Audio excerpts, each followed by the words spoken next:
pada mata pelajaran pendidikan agama Islam dan budi pekerti di kelas 8. Nah, anak-anakku, sebelum Ibu memulai pembelajaran hari ini, marilah kita bersama-sama membaca doa terlebih dahulu. Yuk, tengadahkan tangan kalian bersama, kemudian membaca doa. Baca doa, mulai. Doa sebelum belajar. Bismillahirrahmanirrahim. Raditu billahi rabba wa bil islami dina wa bi muhammadin nabiyya wa rasulah. Rabbi zidni ilman warzuqni fahman. Shadaqallahul Adzim. Nah, anak-anakku, sekarang Ibu akan membahas materi selanjutnya, yaitu bab ketiga ya. Nah, di sini Ibu akan membahas tentang macam-macam sujud. Sebelum kita lanjut ke materi, mari kita menyaksikan dan menyimak terlebih dahulu tujuan pembelajaran hari ini dulu ya, agar tujuan hari ini bisa tercapai dengan baik. Yuk kita lihat di sini. Di sini Ibu sudah mencantumkan ada 4 tujuan pembelajaran hari ini. Ada apa saja? Yang pertama di sini menjelaskan dari nakli tentang sujud. Kemudian yang kedua di sini mengidentifikasikan informasi tentang tata cara sujud. Yang ketiga, mengidentifikasi dalil nakli mengenai sujud syukur, sujud tilawah, dan sujud sahwi. Dan yang terakhir, yang keempat, menjelaskan tata cara dan manfaat sujud syukur, sujud tilawah, dan sujud sahwi. Nah, jadi ada 3 macam sujud yang akan kita bahas pada hari ini. Anak-anakku ada 3. Ada sujud apa? Sujud syukur, sujud tilawah, dan sujud sahwi. Nah, oke, selanjutnya Ibu akan membahas dulu nih untuk yang pertama ialah sujud syukur. Nah, bisa kalian lihat di sini. Nah, anak-anakku, yang pertama ada sujud syukur. Ada yang tahu tidak ya sujud syukur, atau ada yang sudah pernah mempraktekannya malah di rumah atau di sekolah atau di mana? Nah, Ibu langsung aja nih, bisa kalian lihat di layar ya, ada penjelasannya tentang sujud syukur. Bisa kalian lihat di sini. Nah, sujud syukur. Sujud syukur ialah sujud yang dilakukan ketika seseorang memperoleh kenikmatan dari Allah atau telah terhindar dari bahaya atau mara bahaya. Nah, jadi sujud syukur itu sujud yang dilakukan apabila kalian mendapatkan sebuah kenikmatan, kebahagiaan yang tak ternilai harganya lah. Nah, itu bisa kalian lakukan sujud syukur. Nah, kalau misalkan sujud syukur berarti kalian menggunakan gerakan sujud kan? Nah, kalau gerakan sujud sudah biasa kalian lakukan setiap kalian melaksanakan sholat 5 waktu. Tapi nanti untuk sujud syukur itu pasti berbeda tata caranya ya anak-anak. Nah, di sini selain dalam mengungkapkan rasa syukur, kita juga bisa mengungkapnya dengan membaca atau melafalkan bacaan alhamdulillah. Nah, anak-anakku, untuk sujud syukur ini banyak sekali yang harus kalian perhatikan. Di sini Ibu kasih contoh sujud syukurnya. Misalnya nih di sini nih Ibu kasih ilustrasinya ya. Di sini ada seseorang yang sedang mengikuti turnamen bola, kemudian dia mencetak gol atau dia mendapatkan poin yang besar sehingga dia melakukan sebuah sujud syukur nih. Seperti ini yang digambar di samping. Atau misalnya nih seorang siswa yang mendapatkan juara kelas peringkat pertama, nih dia mendapatkan rasa yang sangat bahagia setelah perjuangan dia sekolah, rajin belajar dengan giat. Setelah mendapatkan nilai yang memuaskan, dia mendapatkan peringkat pertama atau juara kelas. Dia melakukan sujud syukur, atau masih banyak sekali kenikmatan yang lainnya ya. Nah, anak-anakku, kemudian untuk sujud syukur itu banyak sekali manfaatnya. Tata caranya juga berbeda-beda. Nah, coba Ibu tanya dulu di sini, siapa saja di sini yang pernah melakukan sujud syukur? Ayo, ada yang pernah tidak? Atau jangan-jangan ada yang belum pernah sama sekali? Oh tidak Bu, saya hanya mengucapkan alhamdulillah. Ya nggak apa-apa. Nah, untuk sujud syukur ini hukumnya sunnah ya. Jadi kalau dikerjakan mendapatkan pahala, kalaupun tidak dikerjakan tidak mendapatkan apa-apa. Tapi kalian harus ingat karena sesungguhnya Allah itu akan memperbanyak nikmat kalian apabila kalian bersyukur kepada Allah Subhanahu wa taala. Lanjut ya. Nah, selanjutnya di sini ada tata cara sujud syukur. Jadi perlu kalian perhatikan, nggak asal-asalan misalkan nih Adi mendapatkan peringkat pertama langsung sujud. Nggak begitu, tetapi ada tata caranya yang harus kalian terapkan ya. Nah, maka dari itu kalian harus perhatikan dengan baik agar tata caranya bisa kalian mengerti, kalian pahami dan bisa dipraktekkan dengan baik. Oke? Nah, di sini ada 5 tata caranya. Yang pertama bisa kalian lihat di sini menghadap kiblat. Nah, berarti kalau misalkan kalian ada di mana nih? Di kelas, kalian harus menghadap kiblat dulu, nggak asal-asalan langsung sujud aja, tetapi menghadap kiblat terlebih dahulu. Sudah menghadap kiblat, kemudian apa lagi? Yang kedua, niat untuk sujud syukur. Niatnya cukup dalam hati saja, nggak apa-apa. Saya niat sujud syukur karena Allah Ta'ala, nggak apa-apa. Kemudian yang ketiganya apa nih? Sujud seperti sujud dalam sholat. Nah, sujud seperti sujud dalam sholat. Karena melakukan sujud, langsung sujud nih nggak ada apa namanya, dia nggak ada. Jadi langsung niat, saya niat sujud syukur kepada Allah, langsung sujud. Dan bacaan doanya berbeda. Nah, bisa kalian lihat di sini ya untuk bacaannya di kelas ini. Bismillahirrahmanirrahim. Subhanallah walhamdulillah wala ilaha illallah wallahu akbar wala haula wala quwata illa billahil aliyyil azim. Nah, itu dia bacaan sujud syukur. Apa? Belum? Gak apa-apa, silakan dihafalin ya. Itu bisa kalian hafal kalau kalian niat dan pengen bisa. Sering-sering dibaca nanti lama-lama juga jadi hafal ya. Nah, kemudian setelah sujud membaca doa yang tadi apa lagi Bu? Nih di sini duduk kembali. Sujud 1 kali, duduk, kemudian langsung apa? Membaca Assalamualaikum warahmatullahi wabarakatuh. Salam. Gimana? Gampang kan kata caranya? Gampang, singkat banget ya. Jadi Ibu minta kepada kalian semua, kalau kalian mendapatkan suatu kenikmatan tapi tidak ada musibah, maka hendaknya melakukan sujud syukur. Nah, itulah tata cara sujud syukur. Ibu harap kalian bisa mengerti dan memahaminya. Selanjutnya ada apa lagi? Nah, di sini ada 4. Ada hikmah-hikmah dari pelaksanaan sujud syukur. Yuk bisa kalian lihat di sini ya.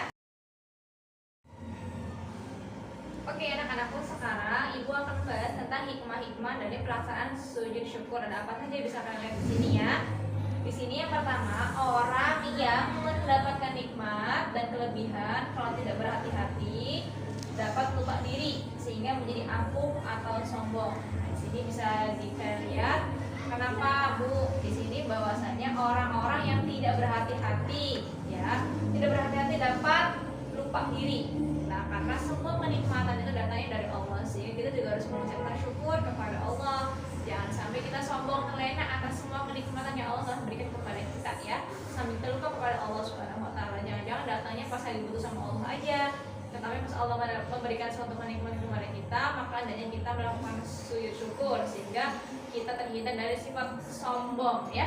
Nah, ada apa lagi Bu? Nah, di sini yang kedua, memperoleh kepuasan batin berkaitan dengan anugerah yang diterima dari Allah Subhanahu wa taala. Hati akan menjadi lebih tenang, pikiran kita, hati kita akan tenang, batin kita juga. Karena apa? Karena mendapatkan suatu kenikmatan datang dari Allah, bukan dari hal-hal yang lain. Nah, maka dari itu hendaknya berbanyak-banyak bersyukur ya, sehingga kita merasa lega hatinya, tidak merasa kurang terus-menerus. Sehingga kalau orang merasa kurang terus, maka hatinya tidak tenang. Kepikiran, gelisah, gundah, gulana ya.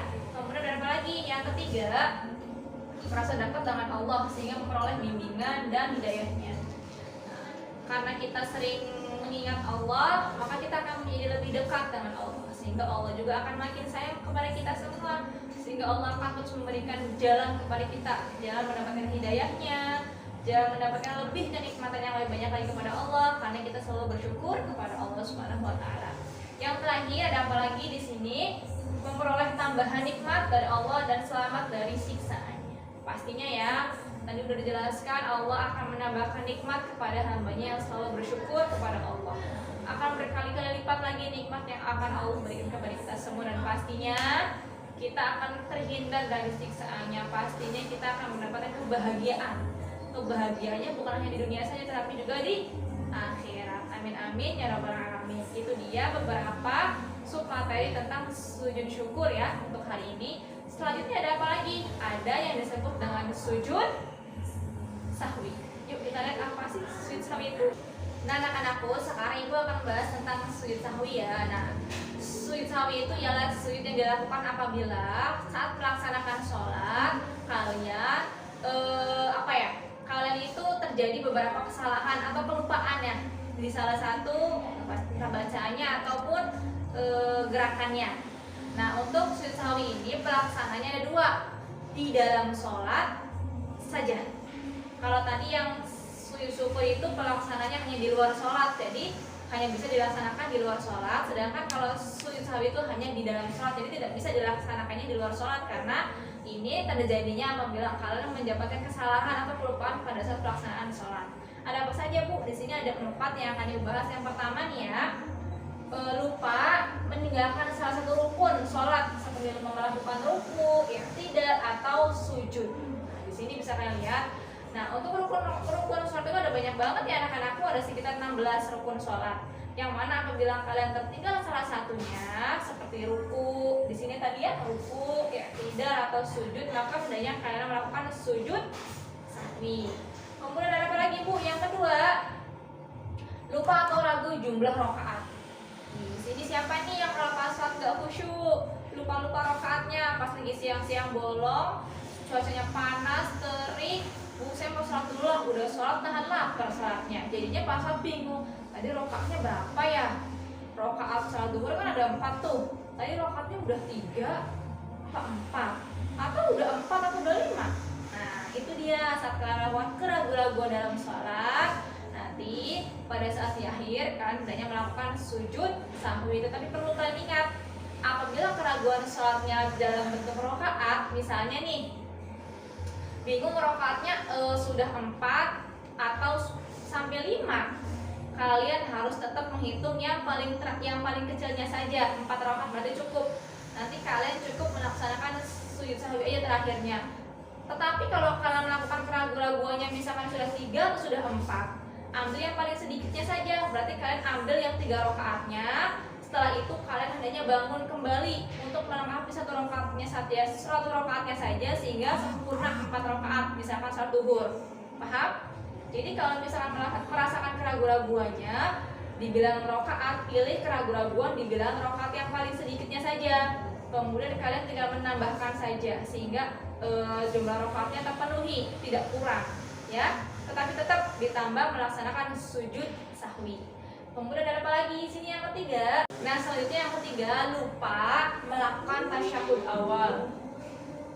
Nah, melakukan tasyahud awal itu pada saat duduk yang terakhir di rakaat yang terakhir, at-tahiyatul gitu kan. Kalian langsung membacanya misalkan tasyahud akhir. Lupa tasyahud awalnya, padahal yang tasyahud awal itu termasuk rukun, gak boleh ditinggalin. Kalau tasyahud akhir itu kan termasuk sunnah.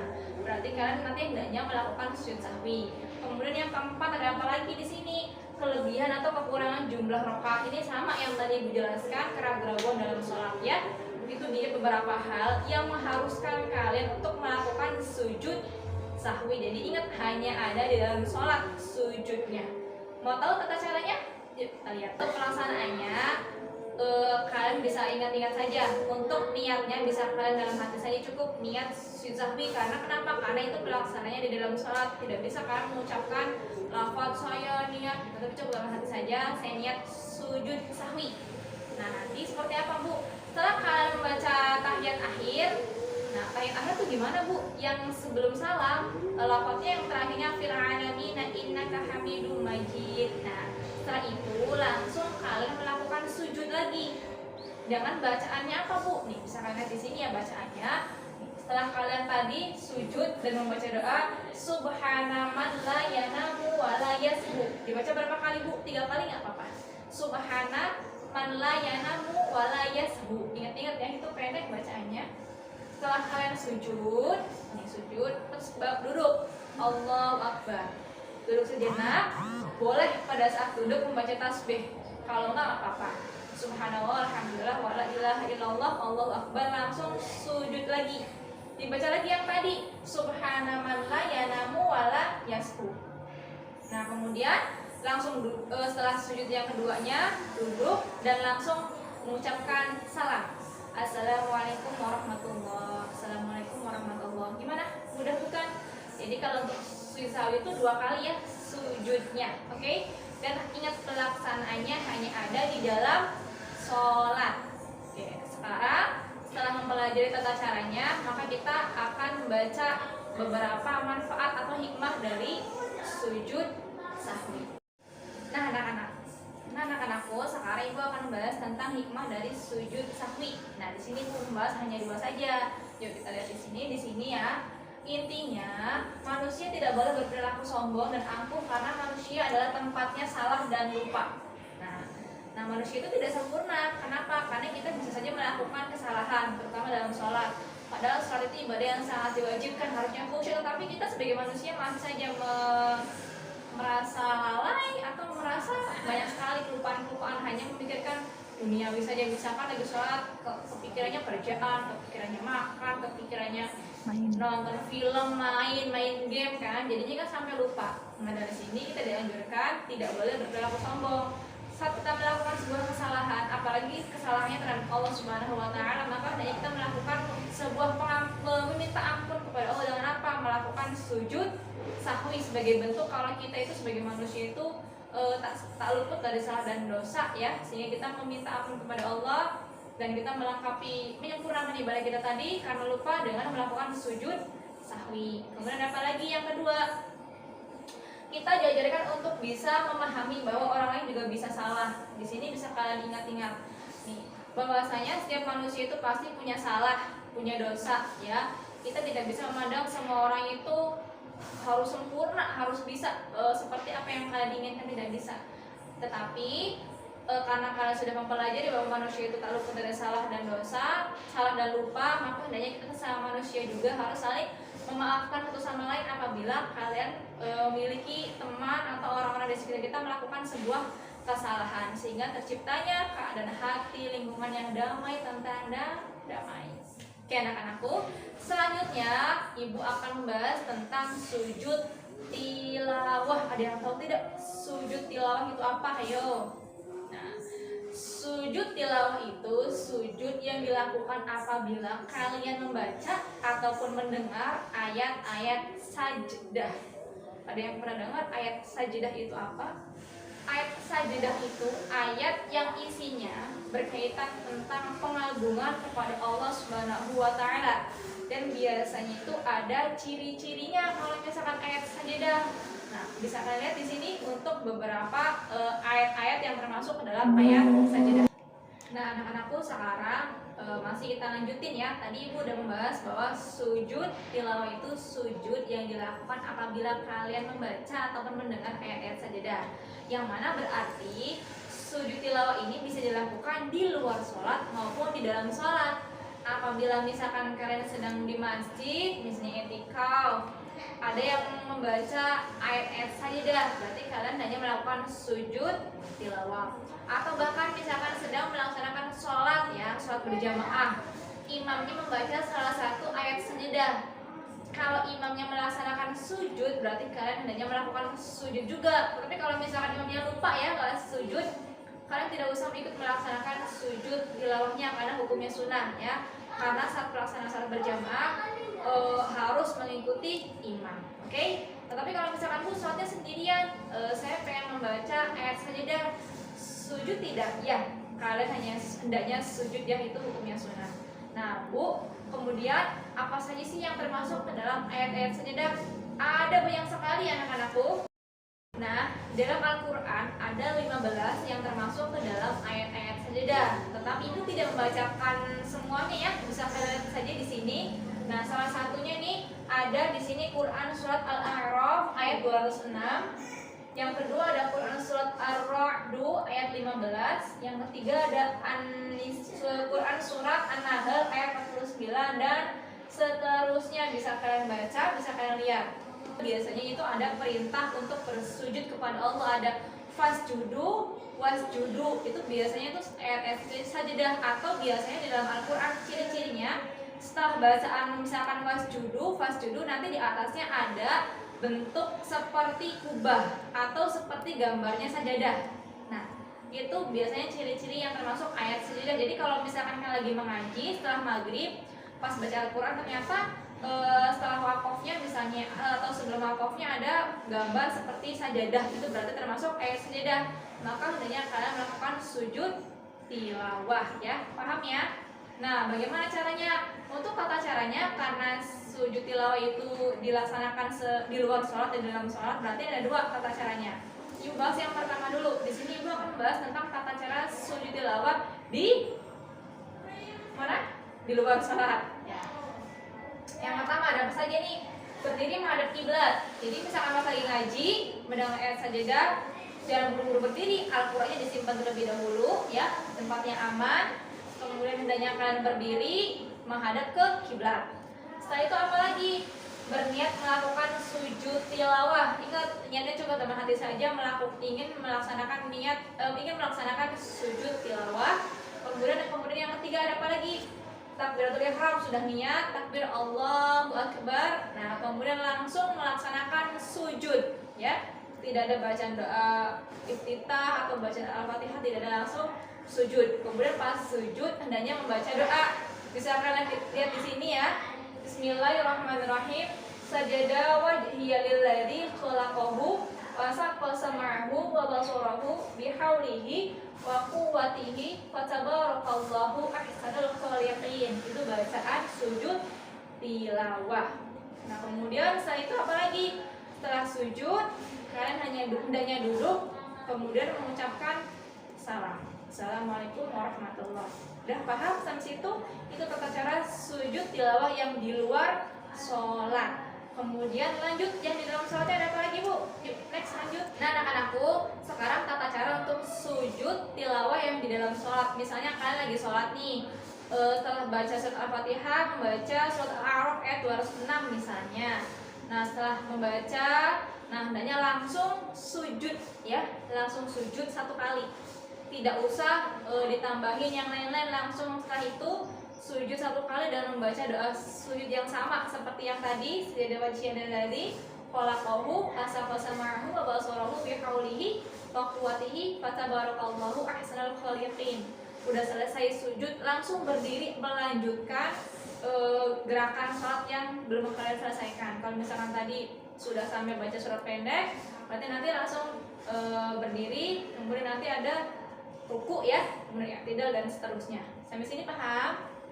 Paham ya? Jadi ingat-ingat kalau sujud tilawah dilakukannya di dalam sholat dan di luar sholat. Yang belum tahu, karena sekarang udah tahu, maka hendaknya kalian terapkan ya, karena itu termasuk dalam sunnah. Oke. Nah, selanjutnya ada hikmah-hikmah melaksanakan sujud tilawah. Ibu hanya bahas 3 saja. Yang pertama di sini ya, dijauhkan dari godaan syaitan. Nah, karena kita sering membaca ayat-ayat sajadah, sering mendengarkan ayat-ayat Al-Quran, sehingga kita juga terhindar dari godaan syaitan yang terkutuk, ya. Apalagi kita sambil melaksanakan sujud tilawah dengan membaca bacaan doa, sehingga iman kita insya Allah akan makin kuat, ya. Kemudian yang kedua ada apa lagi di sini? Lebih menghayati bacaan dan makna Al-Quran yang sedang dibaca. Jadi kita lebih hati-hati, lebih pelan-pelan, gak buru-buru bacanya. Apalagi kita harus melihat bacaan Al-Quran dengan makna-maknanya sehingga lebih khusyuk. Kalau kita tahu, sekarang itu udah tahu nih ada namanya sujud tilawah, berarti pas baca Al-Quran gak buru-buru. Barangkali pas lagi baca Al-Quran ternyata ada ayat sajadah yang terlewat. Jadi sekarang lebih hati-hati, pelan-pelan ya bacanya. Kemudian yang ketiga, mendekatkan diri kepada Allah Subhanahu wa Ta'ala. Pastinya dong, dan mengikuti semua perintah Allah, apalagi kita menyempurnakan ibadah kita dengan melakukan ibadah sunnah-sunnah seperti sujud yang tadi Ibu jelaskan, maka kita akan merasa lebih dekat dengan Allah Subhanahu wa Ta'ala. Nah, anak-anakku, itulah pertemuan kita pada hari ini ya. Ada apa saja yang tadi Ibu jelaskan? Ibu sudah menjelaskan tentang sujud syukur, sujud sahwi, sujud tilawah. Kesimpulannya, semua ibadah yang kalian lakukan hanya kalian sempurnakan dengan melakukan ibadah-ibadah sunnah, dengan melakukan beberapa macam-macam sujud yang tadi Ibu jelaskan, yang pastinya pasti akan banyak sekali sebuah manfaat yang bisa kita ambil dan untuk mendekatkan diri kepada Allah Subhanahu wa Ta'ala, agar semua kenikmatan yang kita rasakan itu membuahkan hasil yang baik, terutama untuk ketenangan hati kita semuanya ya. Nah anak-anakku, Ibu minta maaf ya sebesar-besarnya apabila ada salah-salah kata. Ibu meminta kalian hendaknya untuk lebih banyak lagi membaca, menggali ilmu pengetahuan lebih luas lagi dengan membaca buku paket yang sudah Ibu berikan, membaca artikel-artikel di internet, karena sekarang belajar lebih mudah ya. Dan selanjutnya jangan lupa setelah ini kalian kerjakan ya soal evaluasi di e-learning. Kerjakan dengan hati-hati, pelan-pelan, teliti, cermat agar mendapatkan nilai yang memuaskan. Jangan lupa nanti minggu depan belajar lagi materi yang akan Ibu sampaikan. Materinya adalah oke. Nah, Ibu cukupkan. Marilah kita bersama-sama membaca doa terlebih dahulu. Yuk kita tengahkan tangan kita bersama-sama membaca doa setelah belajar.